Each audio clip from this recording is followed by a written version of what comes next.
Setilgan inqilab ikkinchi qism.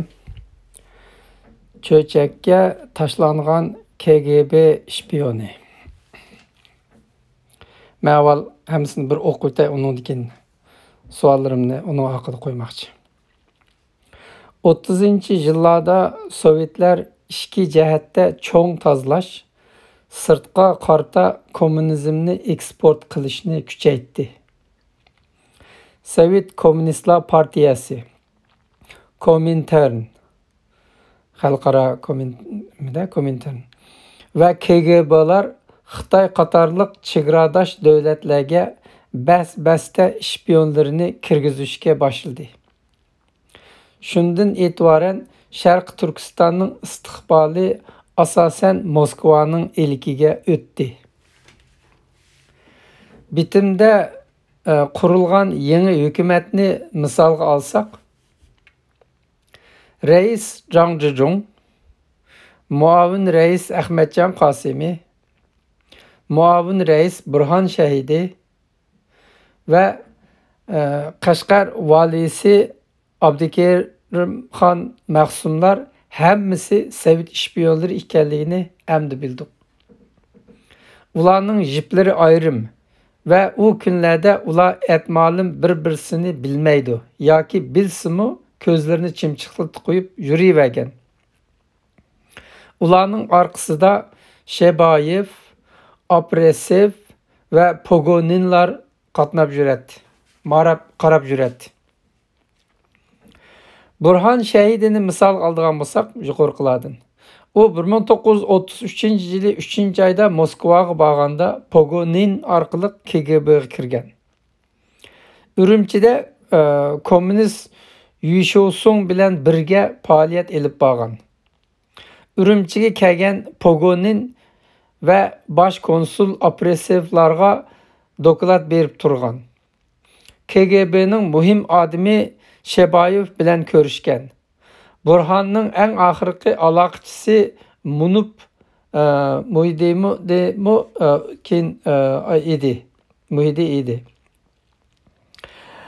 Burhon Shahidi yana bunda deb yozadi. 1934-yili Moskvada meni inqilobga tonishtirgan Pogoninmi Urumchiga kelib, Şinjanning siyosiy taftish ishlarini boshqarish idorasiga muavin boshliq bo'lib, Şinjanda amanlık saqlash organlarini qurishga yordamlashdi deb. Bu Burhon Shahidining Şinjan 50 yili degan to'plamidan chiqqan. Burhon keyin o'zini Aqsuliq Uyg'ur deb yag'an etdi. Bu 1948-yili Nanjingda Jiang Kaishining oldiga borganda Jiang Milleting nima deb so'raganda u Tatar deb javob bergan. Jiang beshini silkib "Uyghurma" degan. Uyg'ur demamsa degan. Shu yolg'onni asossiz yasash uchun Burhon qaytib kelib, Aqsuning hokimiga ota-bobomning qabrisini tepib bersinlar deb buyruq tushagan. Bu beg'araz hokim rostini istashga kirishib, oxiri hech topolmadik apandim deb xabar bergan. Men bu gapni Emin Tursunning og'zidan oldim. Komintern Sharq sekretariati 1933-yili 4-oyning 28-kundagi yig'inning 15-nomerlik xotirasida mundaq gaplar yozilgan. 3.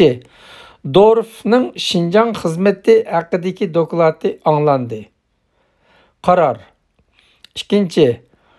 Axborot to'plash uchun shundaqla eng ilg'or unsurlar va ilg'or dehqonlar bilan aloqa o'rnatish uchun Şinjanlik yo'ldoshlarni davlatiga kirgizish kerak.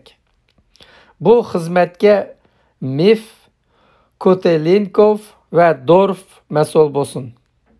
1. Yo'ldosh Kotelinkov bilan Vasilyeva bir hafta ichida 33-34 nafar student qabul qilishning konkret planini tuzib chiqsin. 2. Şərq Sosialistik Əmgək Universiteti bilan Dünya Siyasi İqtisad İnstituti mustamlikachilikni tadqiq qilish markazida axborot kursi açsın. Bu şu kommentarınınki aslisini ilingan Şinjixuanın toplam 013. Ahmetcan Qasımның KGB'ga kirgan vaqti 1933 yılı 5. ayda qabul qilingan 33-34 nafar student qatorida bo'lgan bo'lsa, bu uning Almatoda maktabni bitirib ishlayotgan yillarga to'g'ri keldi. U yili Ahmetcan 19 yosh studentlikqa loyiq vaqti edi. Men 1991 yili Namanganda Uyg'ur jamiyatining raisi Hasanov mundaq degan: "Ukam, endi rost gapni qilmasak bo'lmaydi. Shu chaqlarda biz Ahmetcan Qasimi bilan birga KGB'ga kirgan" degan. Yani kimlar bor edi, qachon deganlarni shu chaqda so'rab olmabdiman.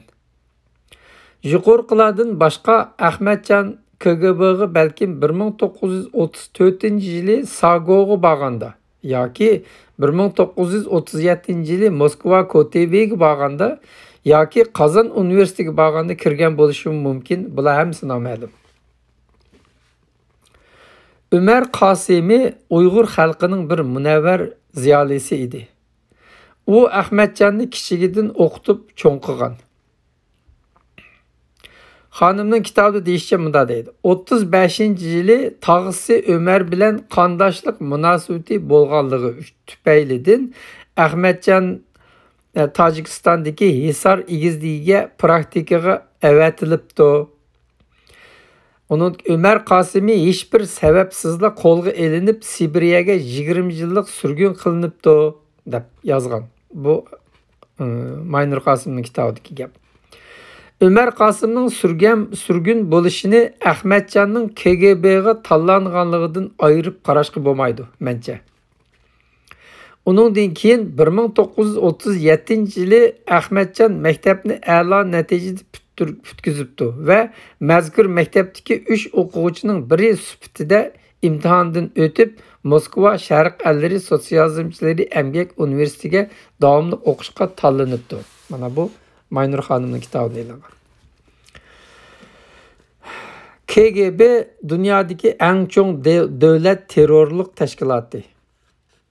U 1917 yılı Chika degan namda kurulgan bulup 1921 yılgacha a'zolarının soni 250 mingga, o'ltirgan odamning soni 140 mingga yetgan.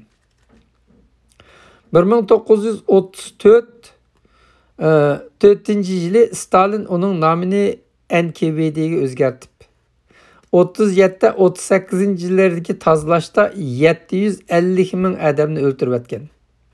Bu narsa Britaniya ensiklopediyasida elindi.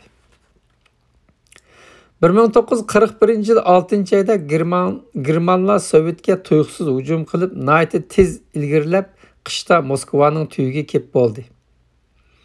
U kunlarda Moskvani qaplab turgan bir vahima urush bo'lsa, yana bir vahima maxfiy soqchilarning o'yga kirib odam tutishi bo'ldi. Albatta, u ishlarning hammasida KGB bosh edi. Turmidagi mahbuslarni sharqqa yo'tkash jarayonida bo'libmi qatnash qiyinchiligi tufaylidan 100 mingdan ortiq odam so'g'uq va ochliqda hayotidan ayrildi. Shunda qonliq yillarda 1939 yili qishda Sovetlar Finlandiyaga hujum qilganda Ahmetcan Qizil armiyaning zambirakchilar qismida urushga qatnashgan. Ana shundaq 8 yillik tarbiya va tut chaplardan chiqqan Ahmetcanni 1942 yili 6-oyda KGB cho'chakka tashildi.